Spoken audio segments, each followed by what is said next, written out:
Episode 9 की starting वहीं से होती है जहाँ पिछला एपिसोड खत्म हुआ था। धमाके के बाद सायोन और वो बूढ़ा आदमी थोड़ा दूर जाके गिरे थे। इधर इना ह्यूजू को कहती है कि मैं जानती हूँ कि तुम्हारी मॉम ने तुम्हें शादी के लिए फोर्स किया था, इसलिए तुम्हें ये शादी करनी पड़ी, पर इस बेग फैमिली ने स्टार्टिंग से हमें धोखे में रखा, इसलिए तुम्हें इस शादी में रहने की जरूरत नहीं है। मैं उस फैमिली का सीक्रेट पता लगा कर ही रहूंगी। यह बोलकर जाने लगी थी तभी ह्यूजू कहती है कि वो मेरी मर्जी थी, मैंने सायोन को चूज किया था, सिर्फ वही नहीं जिसके सीक्रेट से फिर मैंने भी तो उसे धोखा दिया है। यहाँ तक कि मैं बात कर सकती हूँ ये भी छुपाया था। और ह्यूजू को बात करता सुन इना को काफी अच्छा लगता है। इना कहती है कि बचपन में जब तुम मुझे ओनी कहकर बुलाती थी तो मुझे बहुत अच्छा लगता था, फिर से तुम्हारी आवाज सुनकर मुझे अच्छा लगा। तो ह्यूजू पूछती है कि तुम्हें ये डीएनए रिपोर्ट किसने भेजा था। इना कहती है कि पता नहीं, किसी नाम से नहीं आया था, पर तुम्हारी मॉम या मेरे डैड ने नहीं भेजा था, लेकिन जिसने भेजा था उसे पता था कि मैं ये देखकर सायोन से शादी नहीं करूंगी, यानी जिसने भी भेजा था वो मेरी और सायोन की शादी रोकना चाहता था। इधर सायोन को होश आता है तो वो उस बूढ़े आदमी को उठाकर बाहर लाने की कोशिश करता है, लेकिन उसके ऊपर कुछ गिर जाता है जिससे फिर दोनों गिर जाते हैं। इधर ह्यूजू इना से कहती है कि सायोन का असली नाम क्या रहा होगा और क्यों वो सायोन बन के रहने लगा। इना कहती है कि उनकी फैमिली हमारे पड़ोस में ही रहती थी, पर मैंने सायोन को पहली बार देखा जब वो 15 साल का था, इससे पहले मैंने उसे कभी नहीं देखा, जो बात अजीब थी। अगर बेग योंग का कोई बेटा था तो उसने 15 सालों से क्यों छुपाया। अगर सायोन ने 15 साल की एज में उनके बेटे की जगह ली, यानी उनका अपना एक बायोलॉजिकल बेटा था जिसे वो लोग छुपा रहे थे, तो इना के जाने के बाद ह्यूजू सायोन को बार बार कॉल लगा रही थी, मैसेज कर रही थी और सायोन का कॉल नहीं लग रहा था, तो वो पुलिस को कंप्लेन करने के लिए कॉल करती है। पुलिस वाले कंप्लेन नहीं लिख रहे थे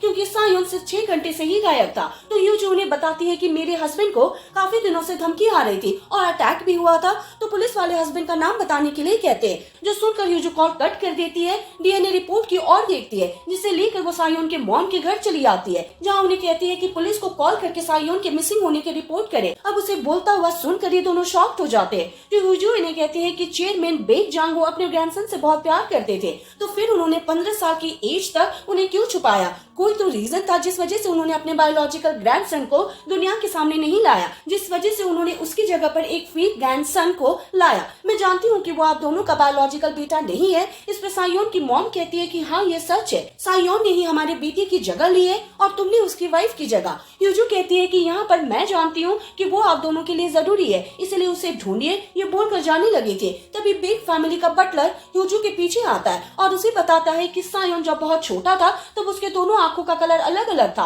पर कुछ साल बाद जब वो यहाँ वापस आया तब उसकी दोनों आंखें ठीक हो गई थी, यानी जिसकी आंखों का कलर अलग अलग था वो था बेग योंग का असली बेटा। और कुछ साल बाद जो आया था वो था मेल लीड सायोन, जिसे ह्यूजू को वो किडनैपर याद आता है क्योंकि उसकी भी आंखों का कलर अलग अलग था। यहाँ तक कि ह्यूजू को धमकी देते हुए उसने कई बार कहा था कि बेग सायोन को सबसे अच्छी तरह से मैं ही जानता हूँ, जिससे वो समझ जाती है कि बेग फैमिली का असली बेटा वो किडनैपर था। इसी वजह से वो सायोन के पीछे पड़ा था अपनी जगह वापस लेने। तभी ह्यूजू को एक कॉल आता है तो वो जल्दी से हॉस्पिटल पहुंचती है, तो सांगू ने सायोन को हॉस्पिटल लाया था। ह्यूजू रोते हुए उसके पास पहुंचती है, पूछती है कि वो है कहाँ, क्या हुआ, उसे ठीक तो है ना। सांगू कहता है कि वो अभी आईसीयू में है। तो ह्यूजू उसे पूछती है कि क्या हुआ था, तो कुछ देर पहले का फ्लैशबैक दिखाया जाता है। सांगू जिस सांगहून को ढूंढ रहा था वो इसी बूढ़े आदमी का नाम था। इनके शॉप में आते हुए एक आदमी की परछाई दिखाई गई थी, वो सांगहू की थे। उसने जैसे ही मिस्टर सांगहू से सनिल चाइल्ड केयर सेंटर के मिसिंग बच्चों के बारे में पूछा तब उन्होंने बिना कोई जवाब दिए सांगहू को बाहर निकाल दिया था। इसलिए सांगहू यहाँ से सिटी आने के लिए लौट रहा था, पर तभी उसने रास्ते में सायोन को उसी तरफ जाते हुए देखा, तो आगे से यू टर्न लेकर वो फिर से सायोन के पीछे फिशिंग शॉप पहुंचा, जहाँ शॉप में आग लगी हुई देखकर उसी ने सायोन और मिस्टर सांगहू को बाहर निकाला। अब प्रेजेंट में सांगहू कहता है कि वहाँ आग किसने लगाई, सांगहू वहाँ क्यों था और तुम्हारा सायोन के साथ क्या रिलेशन है, मुझे ये तीनों ही नहीं पता। तभी डॉक्टर बाहर आते हैं तो बताते हैं कि सायोन आउट ऑफ डेंजर है, पर अभी उसे होश नहीं आया। तो ह्यूजू उसके पास आकर बैठती है और उसके कंडीशन को देखकर बहुत दुखी होती है, तो अब वो सायोन को प्रोटेक्ट करेगी कहती है। इधर यूरी सांगहू को कॉल कर रही थी ये बताने के लिए कि उसके हायर अथॉरिटीज ने इनके क्राइम रिपोर्ट प्रोग्राम को कैंसिल करने के लिए कह रहे हैं, पर सांगहू उसका कॉल नहीं उठाता। इधर सायोन का वो रिपोर्टर फ्रेंड यूरी से मिलता है जो कि यूरी का सीनियर था, तो वो यूरी से उस मिसिंग चाइल्ड केस के बारे में इंफॉर्मेशन मांगता है। अब यूरी को तो इस प्रोग्राम को कैंसिल करने के लिए कह दिया था, इसलिए यूरी इन्हें बता देती है कि इस ऑर्फनेज से 4 बच्चे गायब हुए थे। इसमें एक बच्चा जुड़वा भाई में से एक था, इसका दूसरा भाई जिंदा है। वहीं इधर किडनैपर यानी असली सायोन नाम का कंफ्यूजन ना हो इसलिए इसे किडनैपर ही कहेंगे। तो किडनैपर को इसके पार्टनर का मैसेज आता है जिसका नाम इसने मास्टर कहकर सेव रखा था। था, क्योंकि इसका पार्टनर ही है असली मास्टरमाइंड। इसके बारे में हमें आगे पता चलेगा। तो मास्टर इसे वार्निंग देता है, अपनी मर्जी से कुछ भी करने से मना करता है, क्योंकि वो जान गया था कि फिशिंग शॉप में आग लगाने वाला वही था, यही किडनैपर। लेकिन इस किडनैपर को पता ही नहीं था कि शॉप के अंदर सायोन कैसे आया। मास्टर कहता है कि शुक्र मनाओ और सायोन अभी जिंदा है। इधर सायोन को अभी तक होश नहीं आया था, पर उसके एक बुरे सपने के जरिए हमें असली कहानी का पता चलता है। तो मिस्टर सांग-होon काम करते थे सायोन के ग्रैंडपा मिस्टर बेक जांग-हो के लिए। सांग-हो ने ही मेन लीड सायोन को पाल पोस के बड़ा किया था। तब एक दिन उसने देखा कि चेयरमैन जांग-हो अपने ग्रैंडसन असली सायोन के साथ मिस्टर सांग-होon से मिलने आए थे, जिन्हें वो एक बड़ा सा सूटकेस देकर जाते हैं, जिसको मिस्टर सांग-होon बोट में कहीं ले जाने वाले थे। तब सायोन ने उनसे पूछा था कि उस ओल्ड मैन के साथ जो बच्चा आया था वो कौन था। ये सुनकर मिस्टर सांग-होon उसे जल्दी से अंदर ले जाते हैं और घर से बाहर निकलने से मना करते हैं। पर उसी रात सायोन को किसी बच्चे की चिल्लाने की आवाज आती है। बाहर आकर देखा तो चेयरमैन जांग-हो अपने ग्रैंडसन को पानी में डुबा कर मार रहे थे। वो बच्चा मदद के लिए चीख रहा था, पर तभी मिस्टर सांग-हो सायोन को अंदर लेकर गए। फिर कुछ देर बाद चेयरमैन जांग-हो सायोन के पास आए और कहा कि कुछ लोग पैदाइशी मॉन्स्टर होते हैं, पर वो मॉन्स्टर मेरी फैमिली में कैसे पैदा हो सकता है। पहले उसने मछलियों को मारा, फिर जानवरों को और फिर छोटे बच्चों तक को मार दिया। ये काले बैग लाशों से भरते गए, लेकिन अब वो खुद उसमें से एक बैग में है और अब मैं जिसे चाहूँ अपने ग्रैंडसन की जगह पर ले सकता हूँ। और बच्चे, तुम्हें पता है मैंने तुम्हें कोई नाम क्यों नहीं दिया? तो उनकी इस बात से पता चलता है कि चेयरमैन जांग-हो और मेन लीड सायोन का कोई तो रिलेशन है। तो यहाँ से इन्होंने मेन लीड सायोन को अपनी ग्रैंडसन की जगह पे रिप्लेस कर दिया। यानी कि सिनर चाइल्ड केयर सेंटर के जो 4 बच्चे गायब हुए थे, उसने असली सायोन यानी कि किडनैपर ने बचपन में ही मार लिया था। अब चेयरमैन जांग-हो ने कहा कि उन्होंने अपने ग्रैंडसन को मार दिया, लेकिन वो जिंदा कैसे हुआ वो हमें आगे पता चलेगा। तो असली सायोन बचपन से ही थोड़ा साइको टाइप का था, इसलिए सायोन की मॉम असली सायोन को अंधेरे कमरे में बंद करके रखती थी। यहाँ तक कि चेयरमैन जांग-हो ने उसे पब्लिक में भी कभी आने ही नहीं दिया था, क्योंकि वो एक पॉलिटिशियन थे। अगर उनके ग्रैंडसन के कारनामा बाहर आ जाते तो उनकी इमेज की धज्जियां उड़ जाती। प्रेजेंट में सायोन उस बुरे सपने से जागता है जो ह्यूजू उसके साथ होती है। वो डॉक्टर को बुलाने जाती है, तभी सांग-हो यहाँ आता है। सायोन उसे पूछता है कि मेरे साथ जो आदमी था वो कैसा है। सांग-हो उसे आईसीयू के बाहर ले जाता है, जहाँ उसका ट्रीटमेंट चल रहा था। फिर उसे सब कुछ पूछता है तो सायोन उसे बताता है कि मिस्टर सांग-हो ने ही मुझे पाल पोस के बड़ा किया था। जो सुनकर सांग-हो शॉक्ड होता है। तो सायोन कहता है कि मेरी पर्सनल लाइफ बहुत कॉम्प्लिकेटेड है। सांग-हो कहता है कि क्या इसमें ह्यूजू भी इन्वॉल्व है।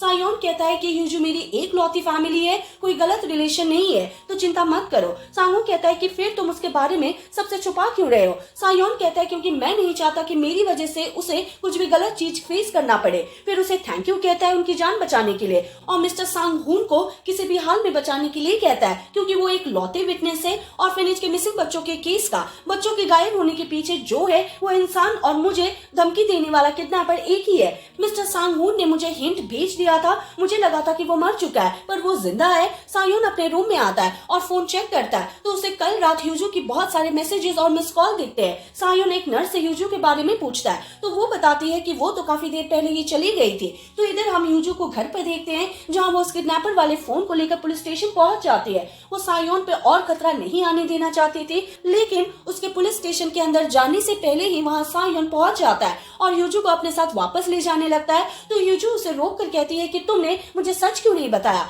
मैं जानती हूँ कि तुम बेक सायोन नहीं हो, यहाँ तक कि ये भी जानती हूँ कि असली बेक सायोन कौन है। वो ये सब क्यों कर रहा है मुझे समझ आ गया, पर आगे वो कुछ भी करे इससे पहले हमें उसे रोकना पड़ेगा। सायोन उसे समझाता है, पर ह्यूजू से कहती है कि इस बार मैं तुम्हें प्रोटेक्ट करना चाहती हूँ ताकि दोबारा तुम्हें कोई हर्ट ना कर सके। पर सायोन ह्यूजू को इस मैटर में इन्वॉल्व नहीं करना चाहता था, इसलिए वो फोन पुलिस को देने से रोक लेता है। इधर मिस्टर बेक की आज एक वैरायटी शो शूट होने वाली थी, जहाँ सायोन को आना था, पर उसे कांटेक्ट नहीं हो रहा था, इसलिए मिस्टर बेक अपनी वाइफ के साथ शूटिंग स्टार्ट करते हैं। पर तभी एक पार्सल आता है जिसमें कुछ मछलियों को काट कर जोड़ा गया था। यह देखकर सायोन की मॉम जल्दी से बाहर आती है, तो उस डिलीवरी मैन को जाते हुए देखती है, तो वो अपनी कार निकालकर उसे फॉलो करने लगती है। उसके पीछे जाते हुए वो उनके एक पुराने फैमिली हाउस में पहुंचती है, जहाँ अंदर अपने बेटी को देखकर माँ की ममता जाग जाती है। वो अपने बेटी को जिंदा देखकर बहुत इमोशनल होती है। वहीं किडनैपर कहता है कि आप लोगों ने तो मुझे मार ही दिया था, तो अब क्यों रो रही हो। इस बुढ़े बेक जांग-हो ने मुझे किस तरह से मार डाला था जानते हो। 2 दिन बाद इनकी पहली डेथ एनिवर्सरी आ रही है। आज से ठीक 1 साल पहले न्यूज में उनकी फोटोज और वीडियो देखकर मुझे सब कुछ याद आ गया था। उन्होंने मुझे पानी में डुबा कर मारने की कोशिश की थी, लेकिन मैं जिंदा था, पर मेरी याददाश्त चली गई थी। थी। इनकी मौत की न्यूज देखकर मुझे थोड़ा बुरा लगा था, क्योंकि मैं खुद इन्हें अपने हाथों से मारना चाहता था, लेकिन मैं वापस आप लोगों के पास क्यों नहीं गया पता है? क्योंकि आप लोग मुझे फिर मार देते। उसकी मॉम रोते हुए कहते हैं कि नहीं बेटा, इस बार मैं तुम्हें कुछ नहीं होने दूंगा। और तभी यहाँ बटलर किम कुछ गार्ड्स के साथ आ जाता है, लेकिन किडनैपर उन्हें चकमा देकर भाग जाता है। इधर सांगू यूरी को इतने सारे मिस कॉल देखकर उसे मिलने बुलाता है। यूरी मिलने आती है तो उसके चोट को देखकर यूरी को उसकी बहुत फिक्र होती है, क्योंकि आग से बचाने के चक्कर में उसे भी लग गई थी। तो यूरी ये सब कैसे हुआ, कब हुआ, सब बताने के लिए कहती है। सांगू उसे कहता है कि बस एक फायर एक्सीडेंट था। यूरी उसे पूछती है कि क्या हुआ था, पर सांगू कहता है कि किसी की पर्सनल लाइफ से जुड़ी बात है, इसलिए अभी मैं तुम्हें ये नहीं बता सकता।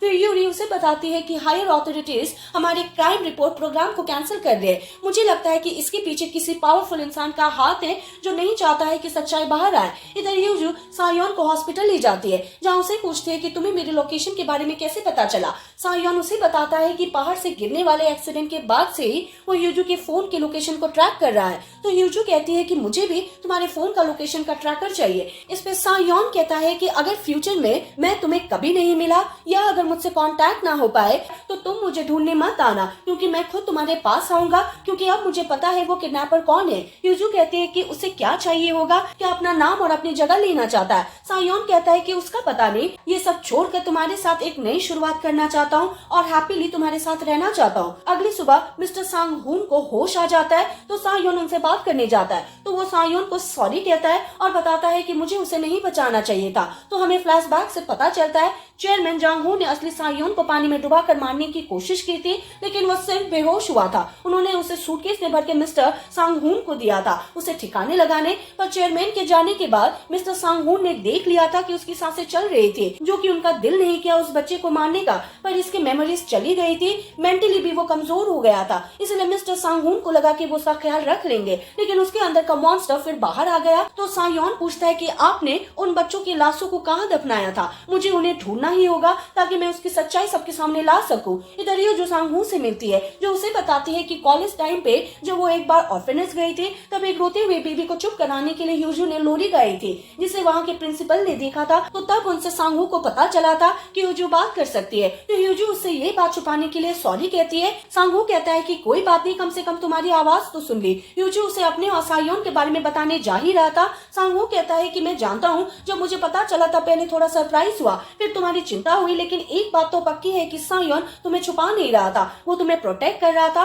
ह्यूजू को याद आता है कि जब सायोन ने कहा था कि मेरी वाइफ मेरी कमजोरी है, मैं नहीं चाहता कि मेरी वजह से मेरी वाइफ को अटैक या हेट फेस करना पड़े। इस तरह उनकी मैरिड लाइफ को प्रोटेक्ट रखकर वो उसे प्रोटेक्ट ही कर रहा था। ह्यूजू उसके रूम में आती है तो वो इवेंट के लिए तैयार हो रहा था, तो ह्यूजू उसकी टाई बांध दी कहती है, जबकि उसे आता नहीं था। तो सायोन उसे सिखाने लगता है, तो ह्यूजू उसे केयरफुल रहने के लिए कहती है। सायोन उसे गले लगाकर कहता है कि तुम भी अपना ख्याल रखना। तभी उसे मिस्टर कांग का कॉल आता है, जो अपनी टीम को लेकर हॉस्पिटल इनसे मिलने आए थे। तो उनकी रूम में घुसने से पहले ही सायोन जल्दी से बाहर आ जाता है और उन सबको बाहर से ही भगा देता है। फिर ये सभी इवेंट वाली जगह पहुंचते हैं, जहां आज पहली बार सायोन और ह्यूजू एक साथ स्टेज पर आने वाले थे। तो दोनों बहुत ही अच्छे से इवेंट को कंप्लीट करते हैं। फिर सायोन निकल पड़ता है मिस्टर सांग-हून की बताए उस जगह के लिए जहाँ उन्होंने उन बच्चों को दफनाया था। तो जाने के टाइम उसका रिपोर्टर फ्रेंड मिस्टर जांग कॉल करता है और उसे कहता है कि तुमने मिसिंग बच्चों के केस के बारे में मुझे इन्वेस्टिगेट करने के लिए कहा था। इसमें मुझे उनकी कोई खास डिटेल्स तो पता नहीं चली,